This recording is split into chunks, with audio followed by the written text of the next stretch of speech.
海到手面。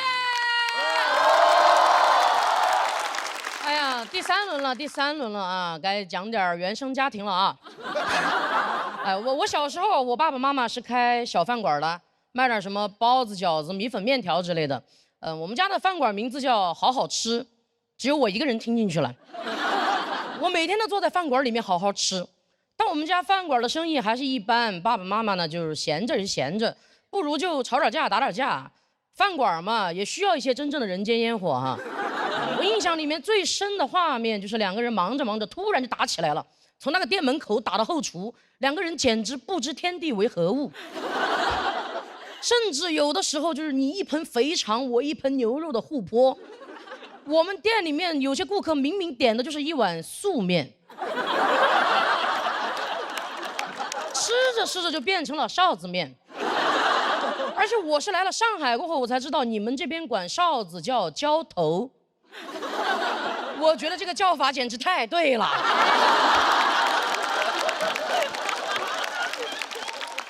我爸妈就是这么用的。而且也是来上海待久了过后，我才知道你们这边管这个叫家暴。我觉得这个叫法简直太对了，因为我妈就没赢过。我知道你们现在很紧张啊，我当时的家庭氛围就是这么紧张。你们反正就紧着听吧，我松着讲啊。反正这些事儿，我觉得说出来又如何嘛，是吧？每次我爸爸妈妈一打架，我妈妈就会披头散发的跑回娘家。娘家人没有那么好惹的，马上就要选出一个代表，去讨个说法回来，就选了我舅舅。我舅舅长得跟我一样高，已经算是我们家里当时最高的了，看起来就挺好惹的。我舅舅每次来到饭馆门口，两个袖子往上一撸，站在门口大喊出来，那就是他那天说过最狠的话了。就两口子闹矛盾，家里面的人一般就是坐下来吃个饭，就当无事发生了。我舅舅本来还很生气，但他吃着吃着就开始晕碳了。跑回去唯一的说法就是这个回锅肉还挺有说法的。就我们家的日子就开始这样日复一日的循环起来了。妈妈一回去，舅舅就会来；舅舅一回去，妈妈就回来。我舅舅后来都三高了，所以我爸打我妈这个事儿，最难消化的人不是我妈，是我的舅舅。直到我4岁啊，问题依然没有被解决过。我舅舅趁着唯一一次还没有吃晕碳的时候，就悄悄地跟我妈说：“抛嘛，不行就抛。”我舅舅实在是不愿意吃回锅肉了，我妈也决定要跑，她就开始偷偷的在饭馆里面存钱。那个时候卖一碗面，她能存5毛；卖一笼包子，她能存3毛。所以有段时间，她经常就在店里面给客人推销面条。其实每个吃过我们家面条的客人都助力了我妈的逃跑计划。我都在想，幻想我妈妈逃出去那一刻，别人越狱是 freedom， 我妈妈出走 noodle。一个凌晨，像往常一样，我爸爸还在熟睡，我妈妈已经系好了围裙，从家里去饭馆的路上，突然就消失了。我后来问他，我说你到底是什么契机决定要走的？他说当年有一部火遍大江南北的电视剧叫《不要和陌生人说话》，有看过的吗？有看过的吗？看过的你们也有点年纪了哈，你们反正是。我妈确实太喜欢跟陌生人说话了，她不说话的话，饭馆的生意会更差。就这个电视剧把我妈妈一个艺人都听 emo 了，她看着看着就在想说啊，还能这么打？越往后面看越说，哎，还能这么跑？我妈跑了过后，其实我爸爸那边的所有3亲6戚都对我爸爸发起了直达灵魂的羞辱，就问他说：“你连你老婆都管不住，你算什么男人？他在存钱的时候，你到底在干什么？怎么可能就找不回来呢？中国就这么大。”我爸爸真的受不了羞辱了，他决定学习冯远征，亲自远征，去我妈妈娘家找人。其实我妈妈就藏在村子里。但村子里所有的人一看我爸爸来了，平时最爱扯闲话的几个大娘就靠在村口，你一句我一句的，几个人就，哎呀，那个跑了，跑到上海去了，不是上海，北京。哎呀，你们都搞错了，跑到美国去了。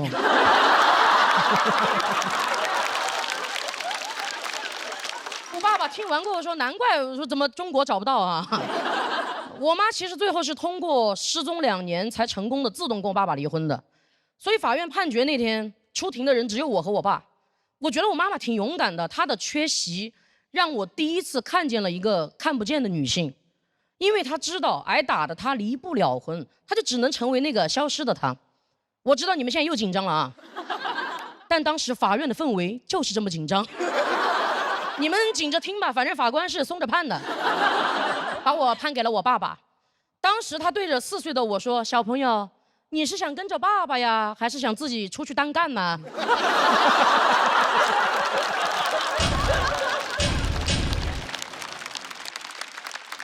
我妈其实中途一直都有偷偷的联系我，所以在我成长的每一个重要的节点，我都有一个看得见的妈妈。其实我小时候并不理解她为什么要跑。我长大过后，我才开始真正的不理解，我都不懂他为什么不早点跑。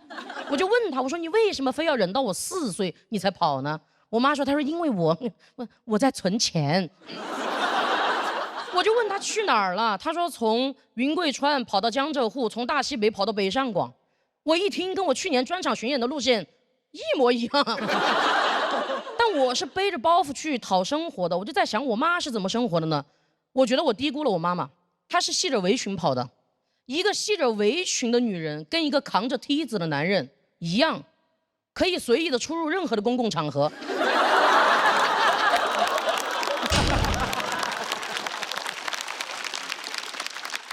就哪怕是联合国开会，我妈去了，保安一看到她，她说：“哇哦，包子饺子普利斯。”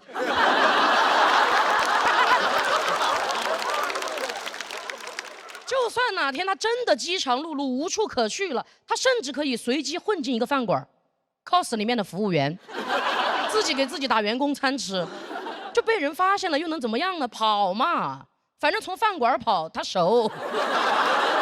而且最后跟大家分享一个好消息啊，我现在跟我的妈妈生活在一起。我在成都的郊区买了一个小房子。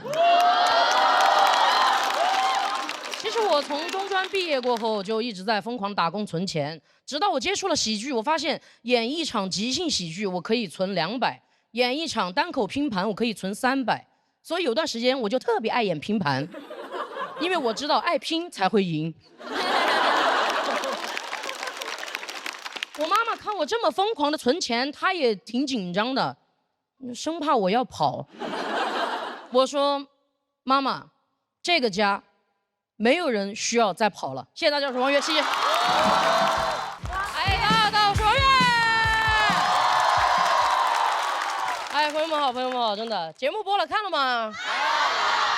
哎，我录节目录2年了啊，上一期播出讲了一个关于痛经的段子，弹幕上还有人在问，他怎么来的月经啊？一个男的。哎，怎么光看得见我的美式前字，看不见我的少女心事？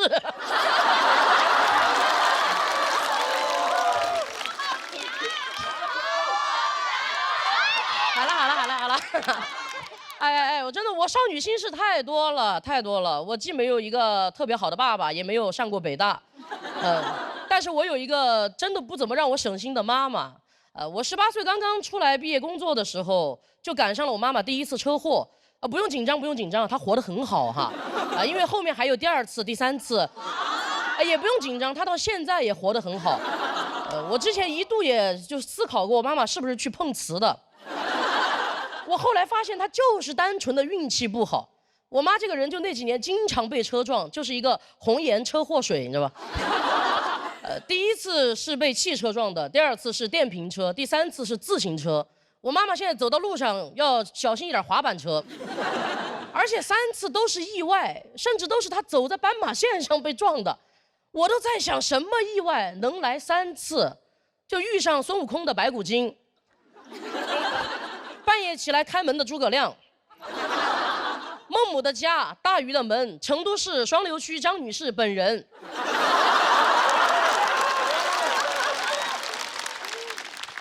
我还去找人给我妈算过命，真的，那个算命的他说我妈跟路不合。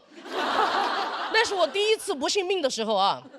我说那不然让我妈一大把年纪了去当空姐啊。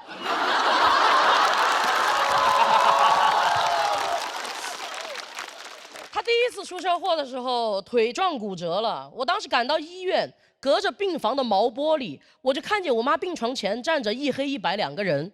我当时以为我妈要走了，我看清楚过后，我才发现是医生和肇事司机。当时把我气的，我都想直接冲进去骂那个司机。我想说你眼睛瞎了呀！结果我冲进去过后，他们跟我说是我妈没看红绿灯。但是那句话已经顶到嗓子眼儿了，我还是大喊：“我说你眼睛瞎了呀，妈！”而且我18岁啊，一点社会经验都没有，我就想问他一个重点的问题。我说你当时是怎么撞到他的？那个司机就说：“我这么一开，你妈就这么一飞。”我说：“哦，是这么当的空姐哈，是。”而且司机是一个中年男人，他看着我当年留了一个蘑菇头，就长得有点像金龟子哈。他说：“你还是去找个你们家能管事儿的男人来谈吧，我跟你一个小女孩都聊不着。”我说：“没有，我全家都在这儿了。”而且你怕小女孩干什么是吧？你怕什么怕？怕我节奏火辣，怕医院太大，怕我太会还价。我们 CDC 就是这样子哈。而且我们家当时真的很穷，我那一年在成都的春熙路上卖衣服，我妈比我好一点，她在一个大厂里面当保洁。我们都是为了生活一心向前冲，就像斑马线上我的妈妈一模一样。我当时唯一的办法就是缠着司机硬要钱，他留个电话号码就要走。我当时凭一个女孩的直觉，我觉得电话号码说换就要换。我说能不能加个你的 QQ？ 因为我觉得 QQ 比电话号码重要嘛，谁会舍得说换就换？你挂等级太难了。我一看他 QQ 3个太阳，我心想这把稳了。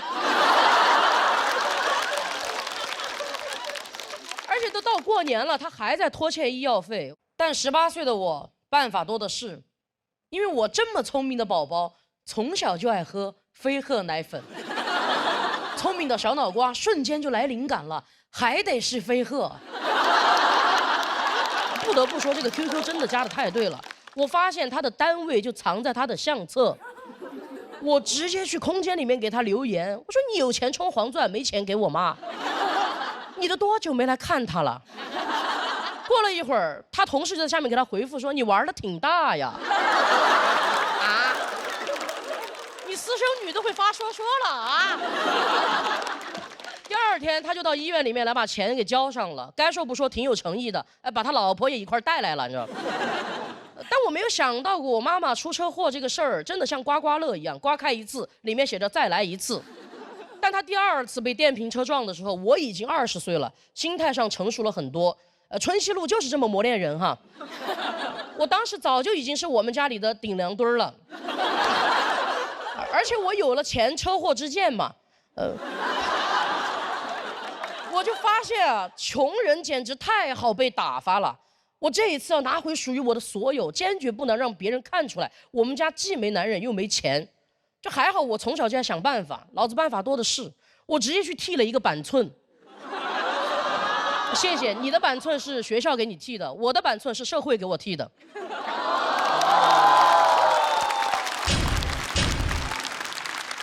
我已经不是当年的金龟子了，我是当年的韩红。我直接去超市里面买了一包最好的烟，我到了医院见着司机，我就开始拆烟，给他递烟，压着嗓子问他，我说：“就你撞了我们家太太。”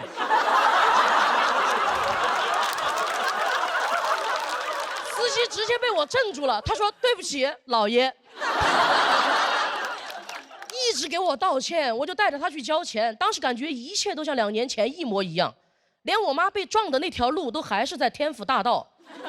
太离奇了，韩红老师听了都要忍不住感叹一句说：“这才是一条神奇的天路。”我妈一看医院里面钱也交上了，太太乐了。但是等这一切都结束过后，我还要骑着我的电瓶车去上班嘛。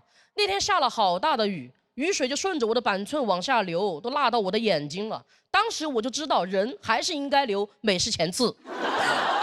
还淋湿了我的那包软中华。我当时边骑车想哭又不敢哭，因为我必须看清楚了斑马线上到底有没有行人。这个钱不能从哪儿拿的就花在哪儿，对吧？就那几年，邻居老是看见我把我妈抬着进进出出的，我们家的日子呢又越过越好。就总感觉我们是在做什么局，你知道吗？我妈妈的车祸越出越多，我的头发就越剪越短，我肩膀也越长越宽。但确实那几年没有什么人敢欺负我们，我后来也就慢慢习惯留短头发了。我现在之所以敢站在舞台上讲王悦纯女的，是因为我已经不需要短头发来保护我自己了。我现在已经有麦克风了。而且学会扛事儿就要付出代价。你看麦克风为了扛事儿都留的光头。我给我妈说过，我想写她出车祸的事儿，她说写呀写呀，我这辈子简直太好笑了。因为在我妈那儿没有什么事儿是不能拿来开玩笑的。我感觉我妈妈前半生真的很传奇，她被撞了3次，居然只是完好微损，简直是我心里面的神奇女侠。我现在甚至都觉得，人一辈子不出车祸才是意外，每一个平安无事的日子才是奇迹。谢谢大家，谢谢大家，王悦，谢谢。哎，朋友们，大家好，我是王悦。大家好，大家好，总决赛了。我第1轮的演出就讲了一个关于痛经的一个段子，大家看了吗？我讲那么多的段子，现在网上很多的人只记得一个事儿，就我讲了我的胸型长得像一个8字。前2天我在网上看到一个朋友，他发了一个视频，他跟他朋友打麻将，打出去一张8万，喊了一声王悦，我都不敢往后拉，我怕桌上有人喊碰。我想直接给他评论，我说这个王悦可以胡，但不可以碰哦。其实我刚刚开始发育的时候，我胸就长成这个样子，也不要一直盯着看哈，就是。我妈妈当时给我买了2件调整型内衣给我穿，我当时就是初2、初3的样子，正是一个喜欢打篮球的好年纪，我就会穿着去打。但是那个内衣的钢圈啊，真的梆硬，有的时候穿着穿着它会跑圈，你知道吗？那钢圈一戳出来，真的扎心了，老铁。而且调整型内衣有一个特点，它特别紧，我每次穿上它，我需要调整我自己的呼吸。我穿着内衣在操场上，每次刚刚这么一投篮，那个内衣直接窜上来，卡在我的脖子上，顶到我的下巴。就那场比赛全程甚至都没有人防守我，我被我自己的内衣防得死死的，我都不敢拿着球，不敢投篮，一投篮下巴就被盖2个大帽。而且它还有一个特点，海绵太厚了，哎，那个海绵厚到你有的时候直接扯出来，可以拿去洗碗。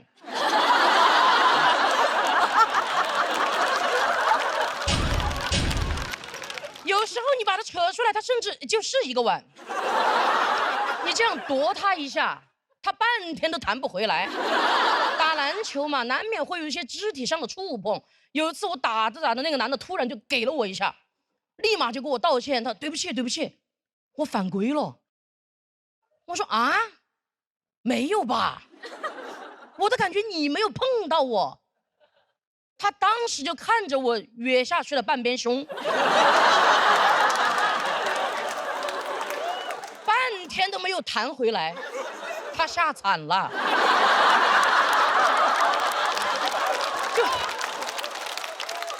就围着我一直看，他说你这个，你确定你没得问题哦？你8字都只剩1撇了。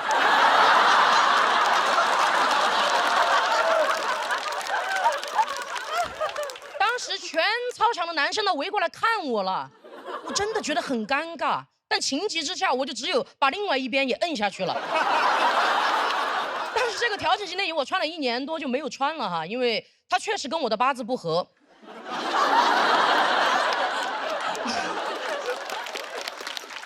我妈妈也放弃了，她发现我把每一件调整型内衣都穿成了我自己的形状。我的胸有自己的 slogan， 强者从不抱怨环境，做自己。但我最近因为出差越来越多啊，一次性内裤变成了我现在的生活必需用品。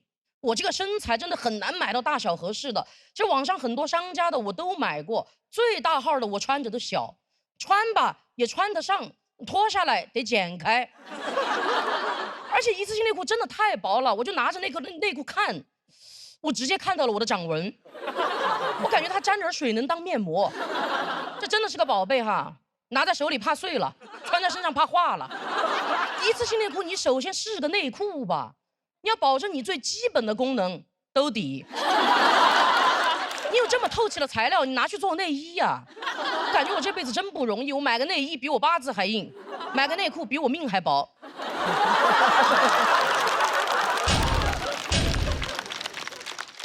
今年3月份我去加拿大演出去了，也演到国外去了哈，现在哈。315刚好就爆出来一次性内裤有问题，而且是安全问题，我当时真的天都塌了。你说你小我也认了，你薄我也认了，你跟我说这玩意儿有毒，那臣妾真是错付了。就好像你扛着香火去庙里，山高你也认了，路远你也认了，一到庙门口跟你说住持被抓了。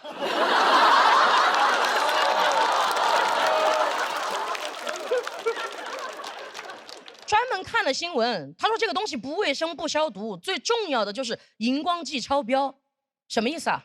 把我们全部整成萤火虫。我穿这个内裤唯一的好处就是走夜路再也不用害怕了，老子自己就能开远光灯，真的。我当时一下觉得特别沮丧，我都穿过太平洋了，我都没有穿过一条合格的一次性内裤。我当时就看着那一堆漂洋过海带过去的问题内裤，穿吧可能会出问题，不穿吧也没有人知道。那几天我去了路易斯湖，我路过了尼亚加拉瀑布，我甚至站在一个国际的大舞台上，享受着雷鸣般的掌声，但我还是觉得很空虚，因为只有我自己知道我没有底。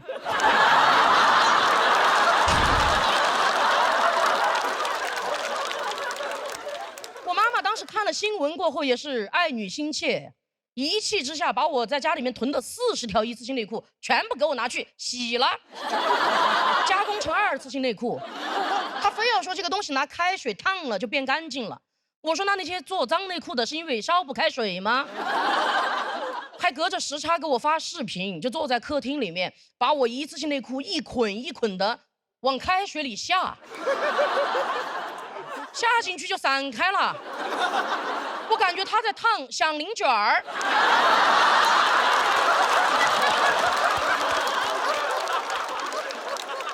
我从加拿大回家那天，我家阳台上甚至多了一道窗帘。我心想也别加拿大了，大家拿，谁愿意拿谁拿。我看了都害怕，我怕邻居举报我们家，说这里才是制造一次性内裤的窝点。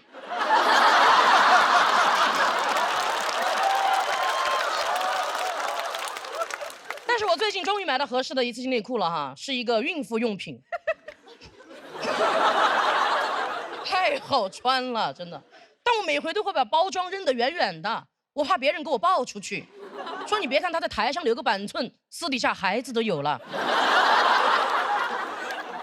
就是最开始买的时候不会选尺码，我一点开里面 S 号到9个叉，我不知道我是里面哪个叉。客服给我说你怀到几个月就是几个叉。我先买了个2个叉的不行，又买了个3个叉的也不行，后面我才知道我的宝宝6个月了。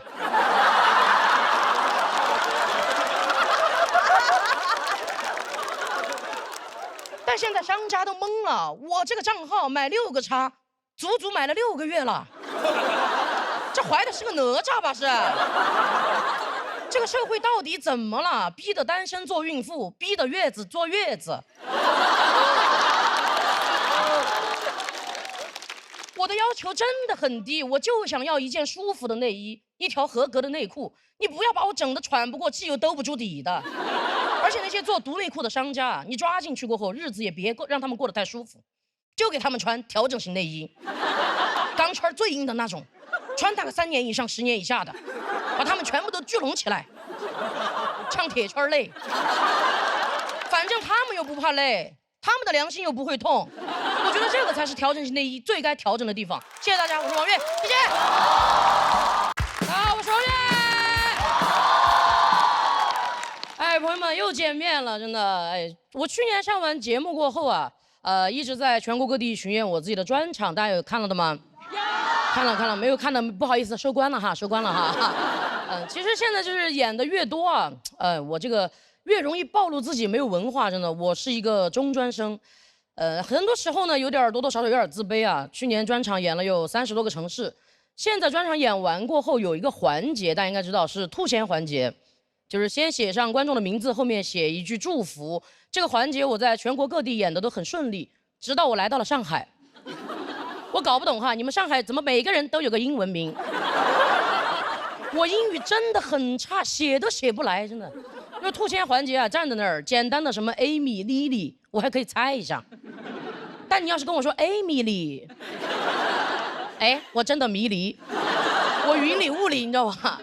有一次个观众跟我说，他说我叫索菲亚，当时我的笔尖杵在那个纸上，杵了半天，我写了个 so。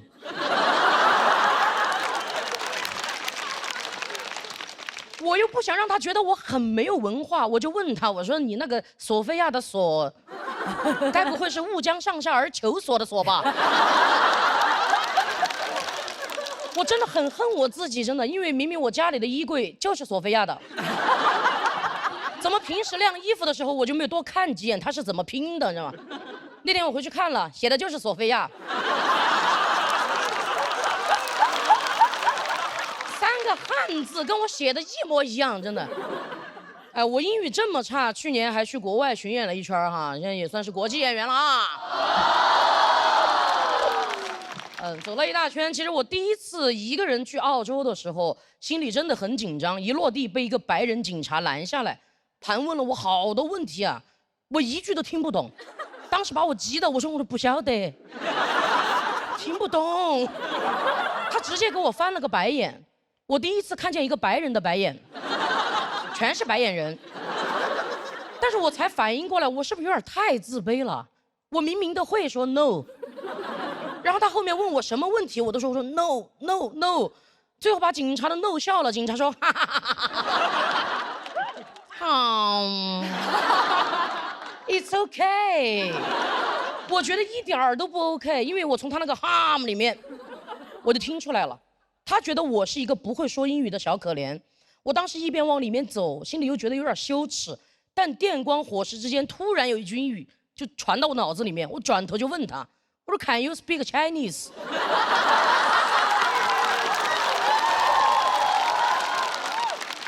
他说 No， 我说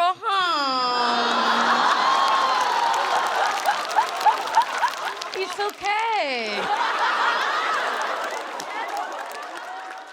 我一个中国人，我为什么要会说英文？但我好像经常因为这些自卑啊闹一些洋相，真的，我就想起来，我人生当中的第一份工作，那是我第一次出洋相的时候，16岁，当时正在准备中专毕业要实习了，我毕业于成都汽车职业技术学校的学前教育专业。朋友每次听了都问我，你是教的是汽车人吗？是。所以你们也很容易想到，我毕业过后很难找工作。我当时就决定自己给自己找一个中专对口的工作，我就去了5星级酒店里面端盘子。那天到了后厨啊，很快就领到了人生当中第一套工作服，是一件白衬衫。我当时打开看，我觉得自己都要当上白领了。我一看衬衫 S 号的，真的白领了。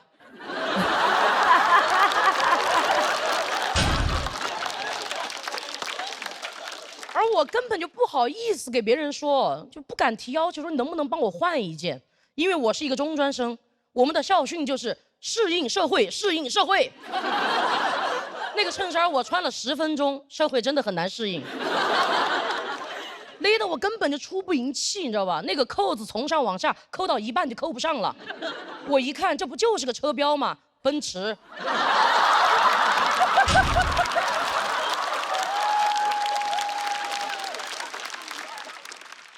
后来我费了9牛2虎之力，终于把那件衬衫穿上了。我一照镜子，妈呀，米其林！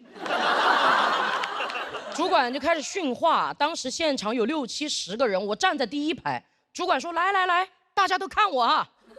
就在那个时候，我突然打了一个巨大的喷嚏，大家一下就都看我了。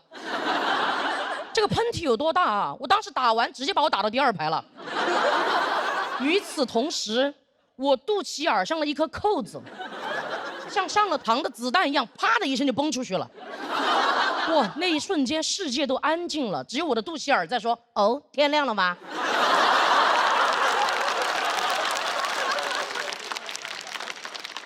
有一瞬间，我真的想过把这个事儿赖给别人，但我发现已经来不及了。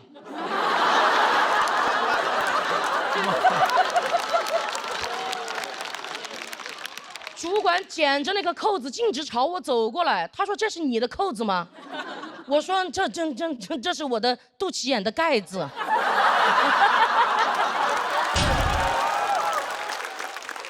全场轰的一声再次炸场，我没有想到我的幽默让我更加丢人现眼，现在还是肚脐眼，你知道吗？朋友们，16岁的我也曾是少女。那天是我第1天在这个社会上登台亮相，我当时简直衣衫不整又整不了衣衫的，你知道吗？那一刻我在捧腹，别人在大笑。那个主管跑过来问我说：“你那么一大堆大号的，你为什么不管别人要一件？”我说：“我不敢。”他说：“扣子都敢崩，你有什么不敢说的？赶紧去洗衣房里面拿一个3到5个叉吧。”我还是很难受嘛，一路我边哭边跑，还有捂着晾在外面的肚脐眼，在楼层里面穿梭，我就是，我真的很像一个赶着去被杖毙的宫女一样。进电梯我还要喊一声：“帮我按一下，谢谢。”对面的人根本就没有犹豫，直接一巴掌按在了我的肚脐眼上。就他这个理解能力啊，我就知道他应该是我的同学。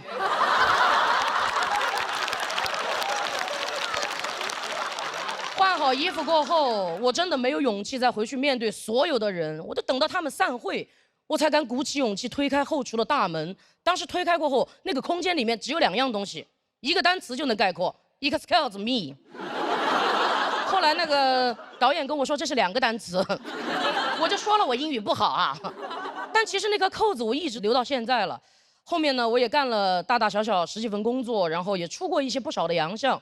但每一次在敏感、羞耻、尴尬、自卑找不到解法的时候，我都会把这颗扣子拿出来安慰一下自己，给自己说一声好 ，It's okay。谢谢大家，荣月。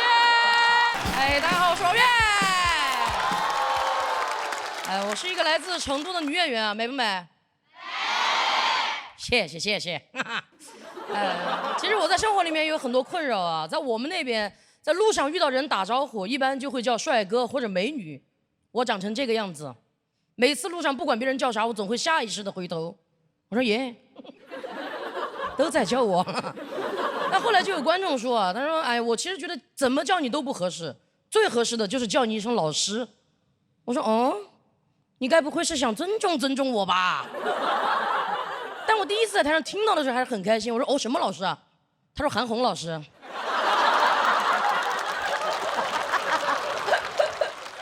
在工作里面也是啊，我前段时间去参加了一个3天2晚封闭式的培训。我当时进酒店的时候，我就发现给我安排同住标间的是一个姐姐，她还带上了她3岁的儿子。我刚推门进去，小朋友就拉着我的衣服在那儿，哥哥哥哥。我习惯了，我工作里面跟我见了4、5次的客户，他管我叫王哥。但小朋友的妈妈一听就不得了了，立马就站出来纠正他，义正言辞的，瑶儿。他不是哥哥，他是个姐姐。小朋友才3岁，他的人生根本就经历不住这么大的变故啊！立马就哭了。他妈妈一着急，赶紧就改口了：“哎呀，你不准哭了，他就是个哥哥。”朋友们，小朋友不哭了，我有点想哭了。我感觉我这个人的性别吧，是男是女，我自己说了不算。要根据当时的人情世故来看，就感觉我这个人吧，性别还挺随和的。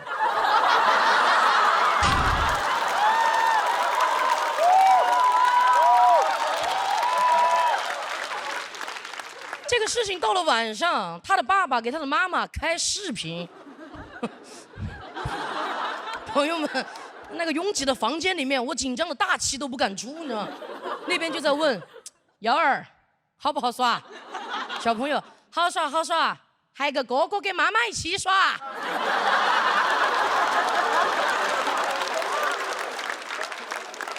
小朋友说完过后，电话那头跟电话这头都沉默了。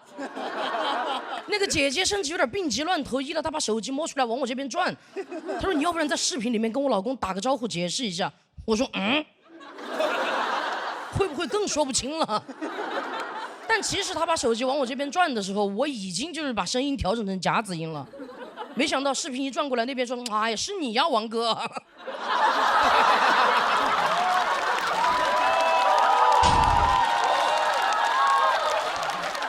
其实我在生活里面经常都会被别人认成男孩子啊，我自己不介意这个事情，因为我从小就是个假小子，性格也比较独立要强。因为我爸爸妈妈在我很小的时候就离婚了嘛。哦，你们也不用这么沉重啊，也不是你们搞的。我那个时候就不想一个人跟着我爸，我就会偷偷的跑到公用电话亭去给我妈妈打电话，电话一接通，她在电话那头哭了整整1分钟。我本来想着等你哭完了我再安慰你嘛，结果那个公用电话5毛钱1分钟，我只有5毛钱，我一句话都没有说上，我妈在电话那头给我哭完了。这个事情过后有了前车之鉴，我又存了5毛钱去给她打电话，一接起来我说：“妈，我知道你很想哭，但你先别哭，我现在过得挺好的，你不用担心我。”我妈说：“哎呀，你怎么这么懂事啊？又哭了1分钟。”而且我们两个那时候很少见面，有一次我去陪她玩嘛，就快开学了，我妈把我送到那个火车站，坐车回我爸那边。我当时在进站的路上，远远的我就看见我妈在那个广场上，2个手扶着那个栅栏，一边哭一边跟我挥手。我当时心里其实很难受，但是我一想，铿锵玫瑰绝不回头。但是我后来还是实在没忍住，回头看了她一眼。我一看，2个警察跑过去了，一边一个手把她摁在那个栏杆上。当时把我吓惨了，我赶紧给我妈打电话，警察接的。我说：“哎，你们爪子哦？你们咋把我妈抓了呢？”警察说：“她是你妈呀，她的头卡到栏杆里面了。给你照了半天的时候，你头都不得回一下哦。”好，请掌声，谢谢大家，谢谢。哎，大家好，我是王源。哎，大家好，我是个女演员啊，看得出来吗？大家？谢谢，我也是个中专生啊，是。怎么这个你们就看出来了是吧？哎，我当年中专毕业的时候，真的在成都很难找个工作，你知道吧？那年我刚好18岁，包里面只有500块钱，就是饭也吃不上，住的地方也没有。最紧急的事情就是立马要找一个工作。我刚好那天走到路上，有个人就来拍我的肩膀，他说：“嘿，帅哥，你找不找工作？我们这里388好工作包找到。”朋友们，你们看得出来我脑子是没有问题的啊。他当时说完过后，我直接给他交了400，但真的交了钱就很有用，你知道吧？我上午交的钱，下午就通知我晚上去加班去了。我们是一帮人去的，在一个写字楼里面。哎，去了过后，主管就给我分了一个小组，他说这个小组的名字叫恋爱 ING， 是一个线上恋爱体验小组。我说哦，那我要体验体验。然后给我发了一个微信号，他说从现在开始你就不是你自己了，你是大甜甜。朋友们，你们也看得出来，我跟这3个字啊，只有大跟我有关系。然后工作内容也很简单，就是负责跟这个微信号上面50个男的谈恋爱。50个男的呀，哈哈。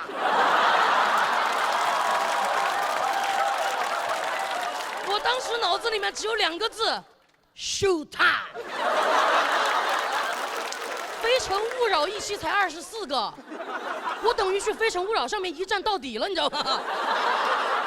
但是我那个时候虽然文化不高啊，但我也觉得这个事情有点没对。你们想嘛，这种行为你放在古代，那都是要进猪笼的。那我们主管跟我说：“哎，我们这个工作包吃包住啊。”我一想，我不进猪笼，谁进猪笼？我就开始上班了。其实很简单，只需要跟这个微信上面不同年龄、不同性格的男的聊天就可以了。我早上去了，到公司一打完卡，坐到电脑面前，我就开始复制粘贴。哥哥早上好，哥哥早上好，叔叔早上好，阿公早上好。日复一日，哥哥早上好，哥哥早上好，叔叔早上好，阿公不在了。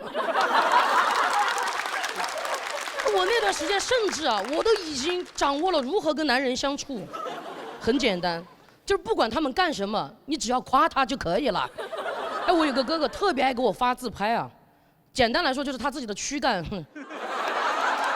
发完了过后，他还给我附上一行字，他说怎么样，帅吧？瞎系男友。我都要回答，我说哥哥好帅啊，哥哥好生动啊，给你拍照的该不会是齐白石吧？但那段时间上班上的，我都有点分不清我自己到底是我自己还是大甜甜了。怎么说？就早上啊，挤地铁去公司的路上，要是有男的碰我一下，我都在想，男人碰到我，你跑不掉啦。但其实直到1个月过后啊，我们主管就把我调到另外一个部门了。他说这是一个线上算命体验组，让我用同一套话术给不同的人看手相，别人发手背的也让我一块看了。最关键的是，对面的人还觉得我算得很准，他非要给我转400块钱，让我帮他看一下事业。什么意思啊，朋友们？我越想越不对。我看了那个消息，我都想到我为了找工作交的那400，我被别人诈骗到诈骗公司，来诈骗别人。我一想大甜甜号一定有问题，我就开始满公司找这个账号，果然把他揪出来了。他已经在跟我49个哥哥说什么，你们肯定听过。我从小跟爷爷一块生活，我们家里有一片茶山。好啊，我在前面情投意合，他们在后面今天买2盒送1盒。朋友们千万不要网恋买茶，不如就喝统一无糖春福绿茶。恋爱应该微微发酵，喝茶应该缓缓生香，不是每一种茶都是这样的好茶。我转头一想，我的哥哥们，危险危险危险！不行，我的男人我来守护。我就开始尝试给他们所有的人解释这是一个骗局，但没有人相信我。我说那你们可以不信我，你们应该不会不信命吧？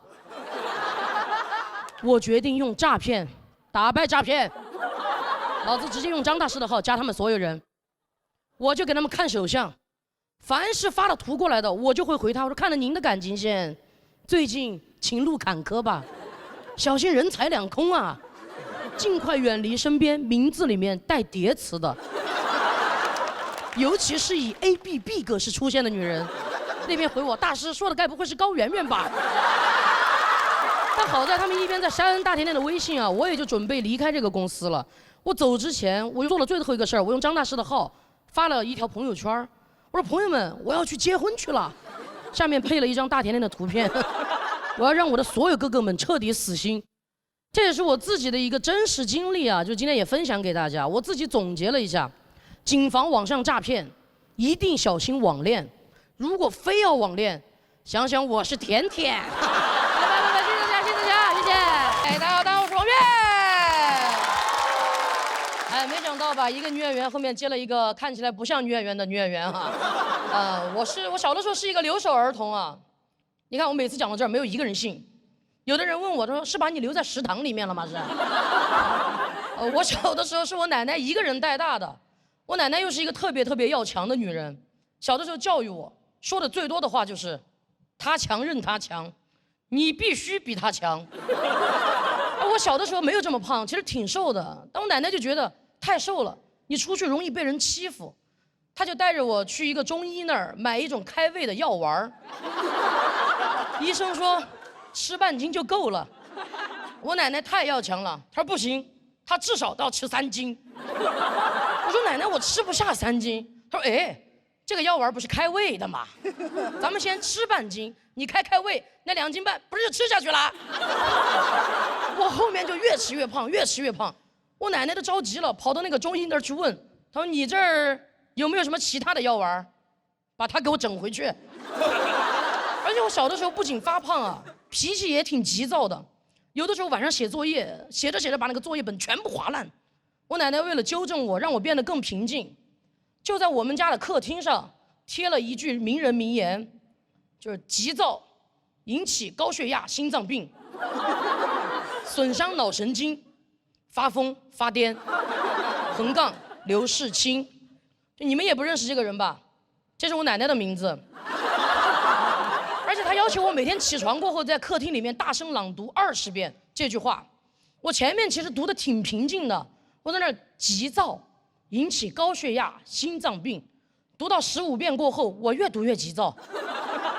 我在客厅里面急躁，我奶奶在旁边，对了，平静。有的时候你喊完吧，你不仅有点高血压了，你甚至有点低血糖了，你知道吧？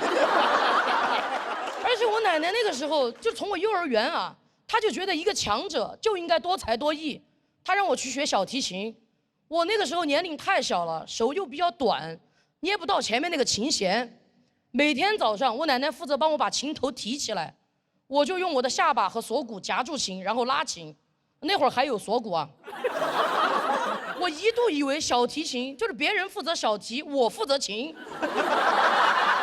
就到了1年级啊，他让我去学民族舞，因为有一天啊，他给我洗澡，他发现我屁股还挺翘的，腰就一定好。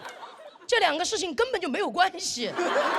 而且最开始老师是不想收我的，我奶奶带着我去拜访了3次，每次去的路上就给我打招呼，她说你一会儿到了，你就给老师哭，你就说跳舞是你的梦想。我到了第3次，我真的哭不出来了，我奶奶哭了，她说其实跳舞是我们2个人的梦想。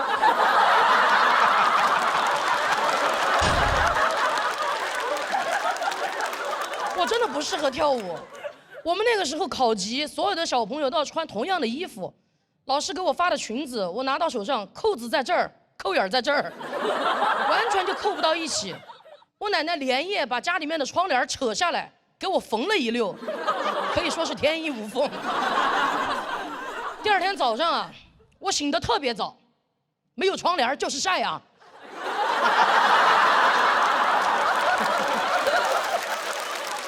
考级当天，我真的穿着那个裙子，我大气都不敢出，你知道吗？我就怕我跳着跳着，突然那个裙子就崩开了。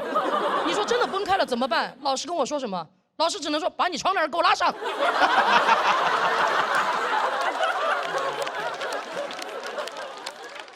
后来考过8级过后啊，我实在就考不上去了，因为越来越发胖嘛，就这个样子了。我奶奶还是要坚持鼓励我跳舞，每天早上6点钟就让我起来练习下腰。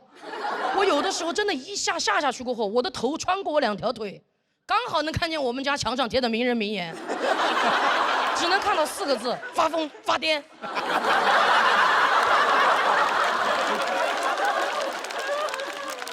我们班的小朋友都围过来看，快来看，快来看，王月下的这个腰啊，像不像我们小学课本里面学的赵州桥？哎，我前段时间去河北出差啊，我真的亲眼看到了那座赵州桥，我一下就特别想我奶奶，真的。虽然她现在还活着。我奶奶还比较与时俱进，她知道我讲单口，经常会在朋友圈里面发我专场的演出信息和我的海报，当我的站奶。知道我今天要来上海参加比赛，一大早给我打了个电话，他说你就好好的去比赛，安安心心的，奶奶哪怕在天上都会保佑你的。我说奶奶你在说什么呀？他说其实奶奶买了早上最早的一班飞机，来你的现场给你加油。所以今天你们也不用找了，他不在，他不知道要提前报名回去了。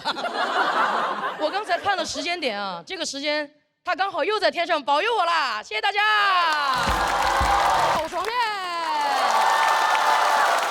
大家好，我是一个女演员啊，看得出来哈。上节目了，现在百度上都能搜到我了。昨天我妈给我发了个截图，上面写着王悦，喜剧之王单口季选手，性别男。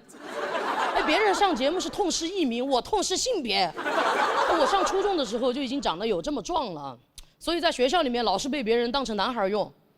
有的时候开学嘛会换教室，把我分配去抬桌子凳子，我一口气抬了40多张啊，把我累的都有点微微出汗了都。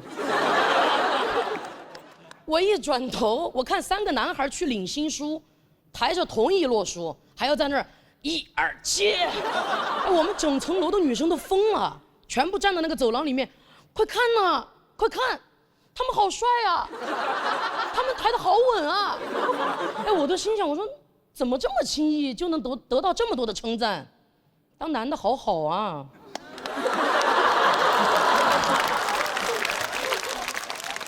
哎，别人讲这个可能有点阴阳怪气了，但我是真羡慕啊！哎，我确实我很喜欢我自己，没有觉得有什么不好的。但是我发现很多的人真的很爱研究我，就大家老是在网上讨论什么男性凝视、女性凝视，我觉得我是被男女老少凝视。就每次跟我说话的时候，对面的人就会不自觉的从我的头发看到我的喉结，再看到我的胸膛。就不管我在讲什么，对面的人永远都是短头发，没脖子，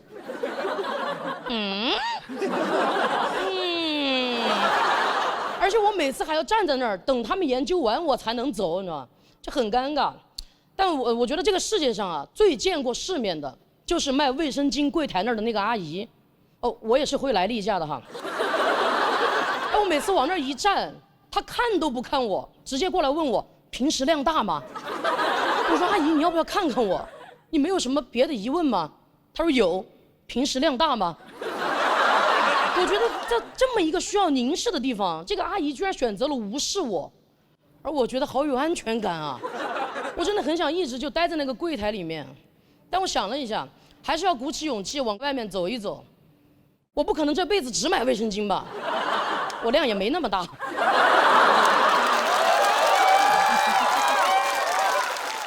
超市那么大，我想去看看。而且很多人都说小朋友3岁看到老，我3岁你们能看到吗？我妈都看不到。我妈在我3、4岁的时候给我订了一门娃娃亲，就是我们隔壁家的男孩啊，20多年了，我们2家人就各自搬迁，再也没有见过面。前段时间他们一家人突然就去成都旅游了，突然就去我们家拜访了，这个事情对我们双方来说都挺突然的。我是最后一个知道这个事情的。我下班回去的路上接到我妈急匆匆的电话，她说你下班了吗？赶紧出去躲一躲，千万别回来。我说怎么了？怎么了？她说大3天一家人来了。哦，就是男主。他比我早出生3天啊，我们邻居都管他叫大3天，管我叫小3天。这就是最早的情侣 ID。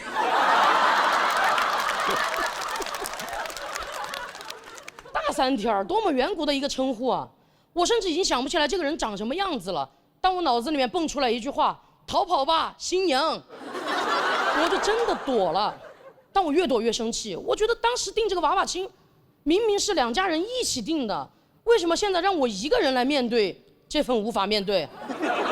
我要让他也无地自容，我就回去了。当我站在我们家门口的时候，其实我心里很紧张，我就一直在问自己怎么办，怎么办？但我很清楚的知道，只要我推开这扇门，问这个问题的就是他们一家人了。但我推开门的一瞬间，我才发现，原来尴尬使人忙碌。我妈噌的就从沙发上弹起来了，开始在家里面扫地。我其实一眼就在人群里面看到大3天了，已经没有我印象里的模样了。干净的寸头，宽厚的肩膀，跟老子长得一模一样。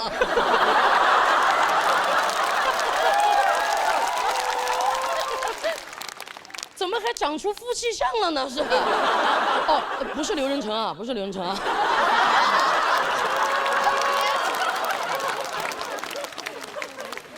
我们俩四目相对，他也很尴尬，他说，我说，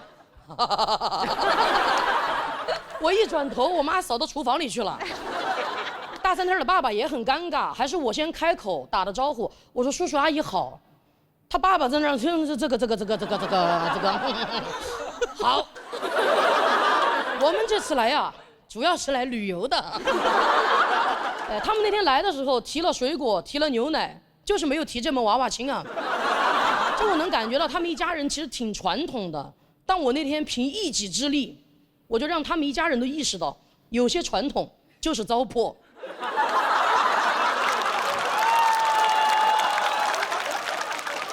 但话说回来，他们一家人走了过后，其实我心里还是有点难受的。我就去问我妈妈，我说你为什么下意识的就会让我躲起来？我是什么见不得人的东西吗？是？你在家里面扫的都有静电了，我们俩头发在那儿立着。但我妈给我的回答其实挺戳我的。她说我虽然不想你伤害到别人，但是我更不想别人伤害到你。哦，那一下我就觉得，原来卖卫生巾的阿姨她通过看不见来尊重我，我妈妈通过躲起来来保护我，但是我更喜欢站在舞台上让大家看见我。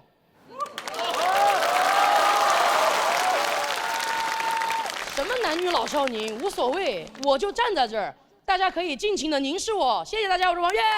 大家好，我是王悦。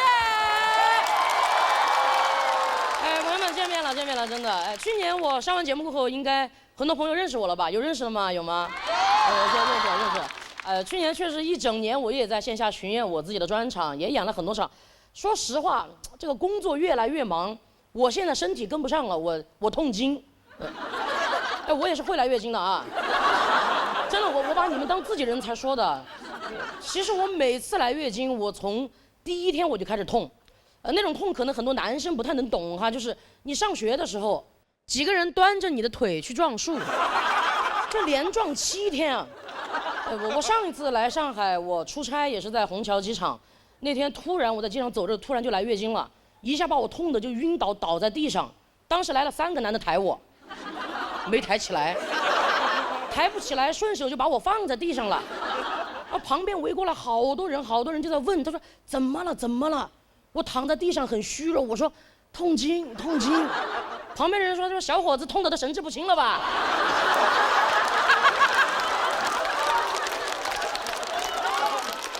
我又补了一句，我说女的。旁边人说都什么时候了，怎么还在想女的？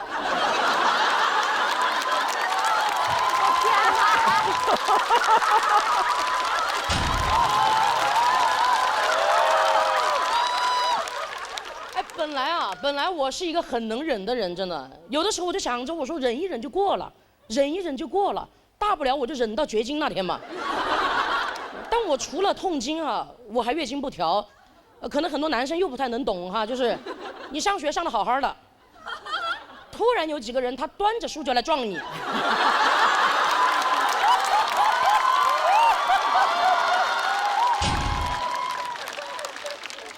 我的月经就是这个样子，真的，来的时候也不说一声，到点儿了他又不走，在的时候我浑身都不舒服，我的感觉这个东西不应该叫大姨妈，应该叫领导。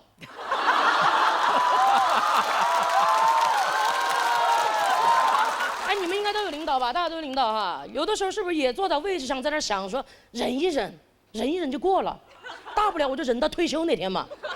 你掐指一算，你说退休那天刚好就是绝经那天。而且我觉得世界上最幸福的女人就是那些退了休又绝了经的女人。但现在应该没有这样的女人了哈。现在虽然绝经提前了，但是退休延后了啊。这个月经不调，我不知道你们谁不调哈，我要调。我还是找了一些小诊所去看的，前后起码找了8个医生给我调，调完了他们说我月经不调。有的时候把那个医生都调烦了，给我抓了药，他开始这个药也来点儿，那个药也来点儿，到最后他都问我，他说这个你来点儿不来点儿？我说我是来医院抓药的，我又不是上食堂打饭的，我真的。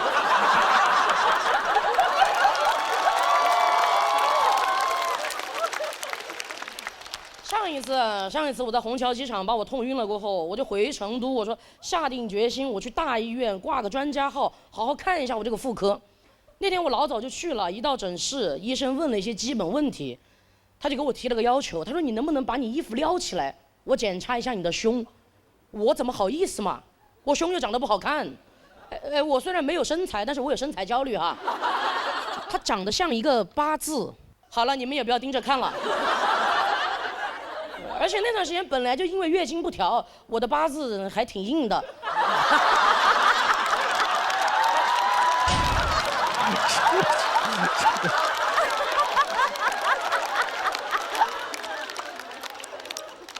哎，医生接着问我，他说你确定你自己是 XX 还是 XY 吗？我说我是 XL。他说我问你，问的是你的染色体。妈呀，染色体好陌生的词啊！我说我的应该是染的还可以哦。医生也很难为情，他就问我，他说：“哎呀，你不要误会，我是观察你，长了一圈小胡子，你声音有点像个男的，我怀疑你体内有2套系统。”妈呀，当时把我吓坏了，我说什么意思？一套安卓，一套 iOS。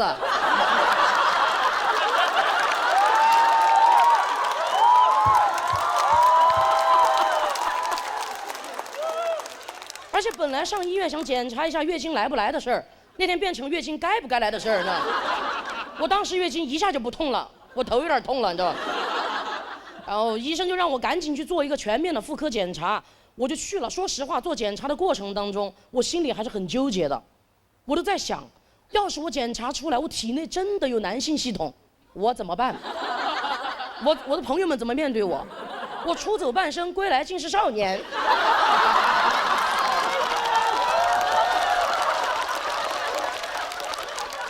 我想了一圈，我觉得这个事情，世界上最开心的人应该是我爸爸。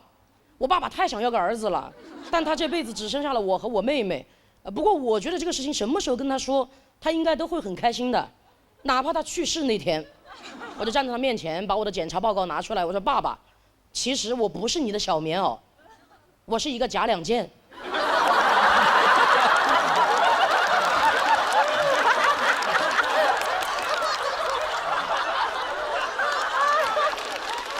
我爸爸绝对躺在床上在那儿瞑目啦。等一下，顺便把你妹妹送去再检查一下。爸爸能等。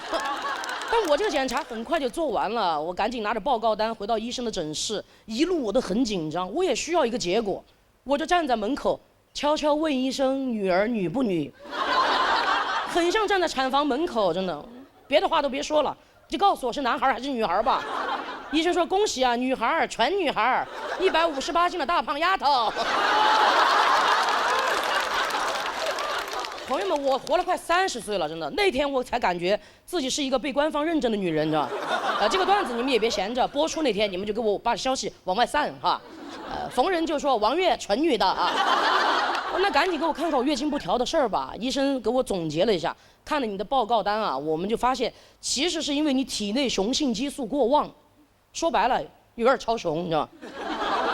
你雌性激素太少了。不过你这个情况没问题呢，你慢慢的找个男的，生个孩子，激素就稳定了。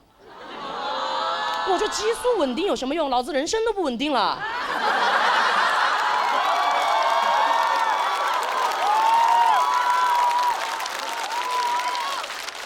再说了，我是来医院看病的，我又不是来求子的。你让我这个样子，我上哪里去给你找个男的？我一想，我说，哎，虹桥机场那儿3个男的，还挺有责任心的啊。但我后来在想，居然在那一刻，我真的在考虑，要不然就听医生的吧，我找个男的当个药引子。但我觉得我这样不对，这样不对啊！大家都说不要物化女性，我居然在那儿要物化男性，你知道？我就问医生，我说其他真的没办法了吗？医生说实在没办法的话，我当时就知道他有办法。他说，要不然就给你开点补充雌性激素的药吧。我说啊，这难道不应该是第一个办法吗？那个药我买了，就几10块钱一瓶，我现在也在按时吃。说实话，月经已经好多了，而且他调整那个雌性激素嘛，补充上来了。现在有的时候在家里开始偷偷穿裙子了，你知道？所以啊，朋友们，真的，关于医学、婚姻、男人、痛经，我觉得咱们能花几10块钱解决的问题，真的没必要花自己几10年。谢谢大家，我是王悦，谢谢，谢谢。